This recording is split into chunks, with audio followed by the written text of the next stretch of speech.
Hi everyone, today's GeoSnap is going to be a simple one, but if you're a Canadian, you're going to want to stick around for it. Have you ever wanted to access a more accurate base map for Canadian locations? Well, look no further than the Community Vector Basemap of Canada.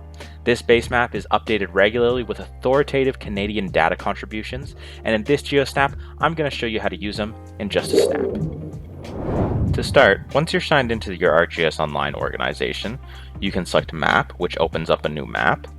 Now select the basemap symbol on the left, and select any basemap that has a red maple leaf symbol, as each of these have the data from the Community Map of Canada. To see the difference of the basemaps, I have zoomed into Southern Ontario, and as I flip between the Esri basemap and the Canadian basemap, you'll see just how much more data is in the Canadian one.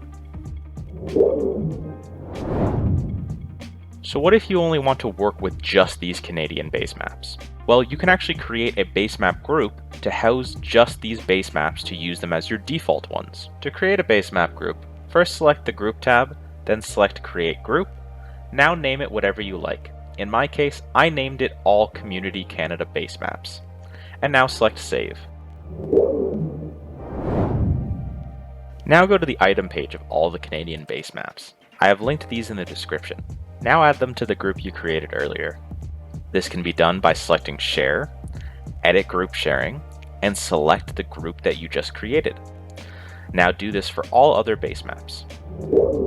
Now go to your Accounts Organization tab, then select Settings, now select Map, then scroll to the Basemap Gallery section and add the Canadian Basemap group as your main gallery for all your maps.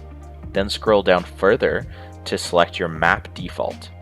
Now you can select a default map from the group that you created earlier for your organization. This makes it so that the community maps are always used by default. I hope these tips help with keeping your Canadian maps more accurate.